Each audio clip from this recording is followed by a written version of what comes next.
Welcome back to Life's Chillin'. My name is Avital, and this week's Parshat is Parshat Tsav.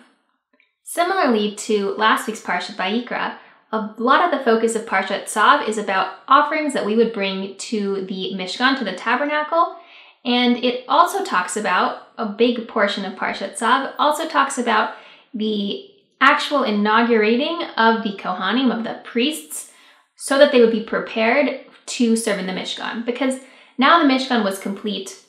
Now it was inaugurated. We're learning the offerings, and that sort of final piece is to have the Kohanim be prepared to serve in the Mishkan, to serve in the tabernacle.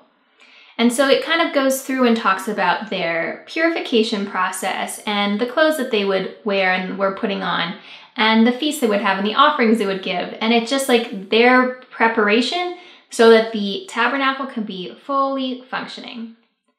But the part I want to focus on this week is actually right at the beginning of the Parsha. And I'm going to read it to you now. It says, "The fire on the altar shall be kept burning on it. It shall not be extinguished. And the Kohen shall kindle wood upon it every morning. A permanent fire shall remain aflame on the altar. It shall not be extinguished."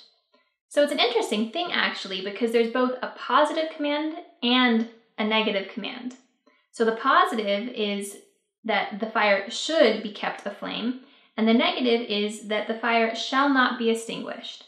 So clearly, the idea of continuing this flame, to have it continue to burn, for it not to be extinguished, for it not to burn out, is a really important concept. And how it actually worked was that each day, the Kohen would come in, and he would remove some of the ashes from the previous day from the altar. He would take them outside of the camp.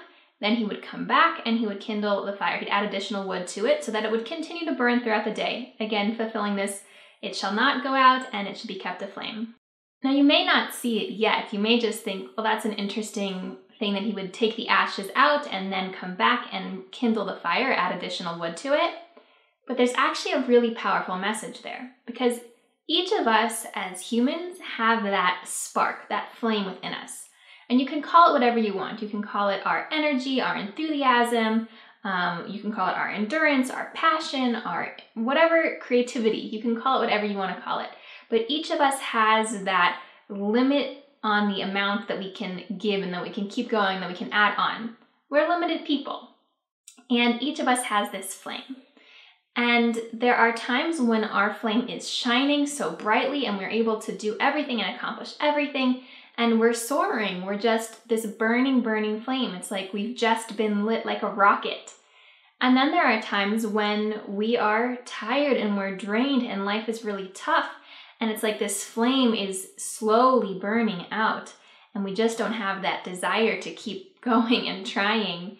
And we're burning out. And the Torah says right here not to let the flame go out. It has to be constantly burning. And so how can we avoid, as people, reaching a place of burning out? Well, the Torah is telling us exactly how to do it.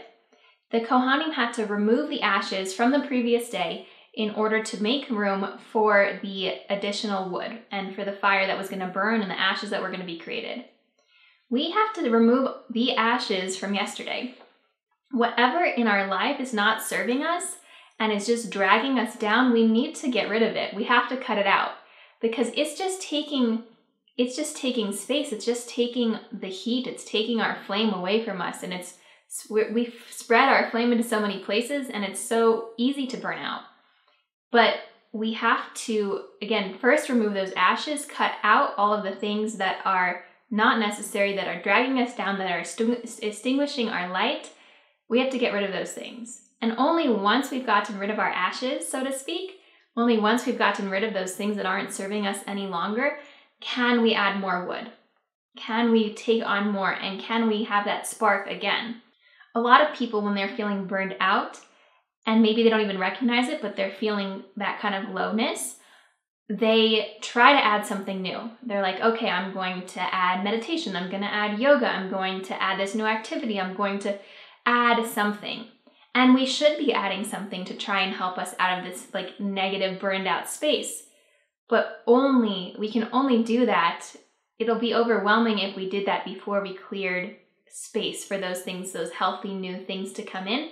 that are going to inspire us, are going to light our fire, are going to allow us to be kept aflame rather than being burned out and extinguished. And so it's really cool that we can take something from the Parsha, like how the process that they use to keep that flame of fire, like to keep that flame going, we can use that process in our own lives to help us avoid burning out. So I hope you all have a wonderful week and a Shabbat Shalom, and I look forward to speaking with you next time.